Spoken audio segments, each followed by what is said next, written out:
जा रहा है at the end of each quarter, तो क्या होगा एट द एंड ऑफ। देखो इसके बाद ना मैं जो है वो अगले पार्ट के अंदर आपको जो है वो समझाऊंगा कि कैसे जो है वो क्या करना है, ठीक है। If the amount is withdrawn at the end of each quarter, तो इंटरेस्ट इज़ कैलकुलेटेड जो है वो करा जाएगा फॉर 4.5 मंथ्स के लिए, ठीक है। और अगर मान लो जो अमाउंट है वो विड्रॉ करा जा रहा है eight middle of each quarter, sir मैंने कहा हाँ हाँ, अगर मान लो मिडल ऑफ ईच क्वार्टर के अंदर जो है वो हर क्वार्टर के मिडल में जो है वो हम जो है वो विड्रॉ कर रहे हैं, तो इंटरेस्ट जो है वो कैलकुलेटेड करा जाएगा 6 महीने के लिए। बिल्कुल सही बात है सर। फिर तो ये भी केस होगा कि अगर मान लो अमाउंट जो है वो विड्रॉ करा गया है, withdrawn at the beginning of each quarter, अगर हाँ अगर मान लो वो क्वार्टर की बिगनिंग में विड्रॉ करा गया है, तो इंटरेस्ट जो है वो कैलकुलेटेड हो जाएगा फॉर 7.5 मंथ्स के लिए।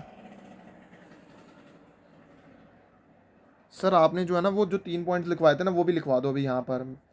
अगर मान लो जो अमाउंट है ना वो विड्रॉ हो रहा है इन beginning of each month,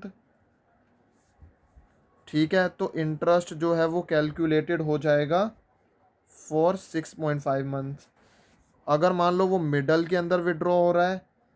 then वो 6 मंथ के लिए जो है वो इंटरेस्ट जो है वो कैलकुलेट करा जाएगा,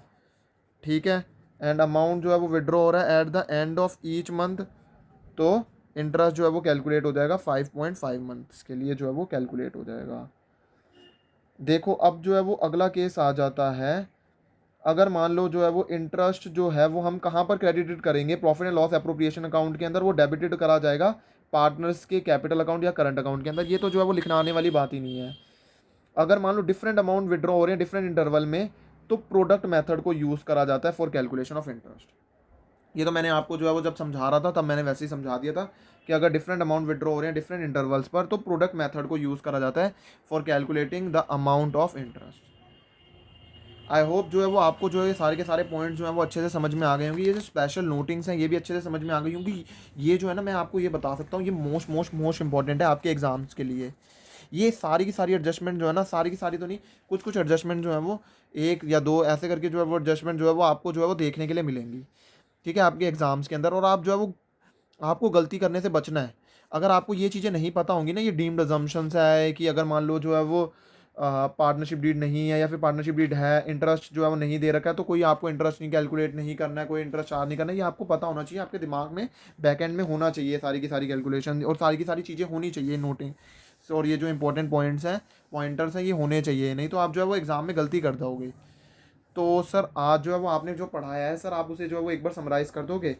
देखो आज जो है वो हमने ना ड्राइंग्स के बारे में पढ़ा, इंटरेस्ट ऑन ड्राइंग्स की कैलकुलेशन के बारे में पढ़ा, आज हमने ड्राइंग्स के बारे में पढ़ा, आज हमने जो है वो जो है वो मेथड्स जो है वो पढ़े, आज हमने जो है वो जो है वो किस तरीके से इंटरेस्ट ऑन ड्राइंग की जो है वो कैलकुलेशन करी जाती है वो पढ़ा, आज हमने एवरेज पीरियड निकालना सीखा, आज हमने इंटरेस्ट ऑन ड्राइंग निकालना सीखा, आज हमने दो मेथड सिंपल इंटरेस्ट मेथड और प्रोडक्ट मेथड सीखे, आज हमने जो है वो ड्राइंग अगेंस्ट द प्रॉफिट और ड्राइंग अगेंस्ट द कैपिटल जो है वो सीखा। सर फिर हम जो है वो कल जो है वो हम क्या सीखने वाले हैं, हम कल जो है वो कंसेप्ट ऑफ पास्ट एडजस्टमेंट जो है सीखने वाले हैं, और उसकी अगली क्लास में हम जो है वो guarantee of profit to the partner जो है वो सीखने वाले हैं। तब तक आप जो है वो इतना सारा कुछ जो है वो हो गया हमारा बेसिस ऑफ पार्टनरशिप का, और हमारे को बस जो है दो टॉपिक जो है वो हम दूर हैं। तो मैं बस ये चाहता हूँ कि आप जो है वो अपने सारे के सारे अभी तक जो जितना भी पढ़ाया है ना वो सारा का सारा आप अच्छे से जो है वो रिवाइज कर लो। और अगर आपको अभी कोई एडजस्टमेंट में जो है वो प्रॉब्लम है, कुछ नहीं समझ में आया है, तो आप नीचे दिए गए कमेंट बॉक्स के अंदर मुझे अपनी क्वेरीज भेजें। अगर आपने कोई क्वेश्चन जो है वो सॉल्व करा है और आपको जो है वो क्वेश्चन नहीं समझ में आया है, कोई स्पेशल एडजस्टमेंट नहीं समझ में आई है, तो आप नीचे जो है वो नीचे कमेंट बॉक्स के अंदर आप मुझे बता सकते हो। मैं आपको जो है वो उसका जो है वो रिप्लाई जो है वो एज सुन एज पॉसिबल जो है वो मैं कर दूँगा। थैंक यू गाइस, एंड अपना जो है वो अच्छे से रिवाइज कर लेना।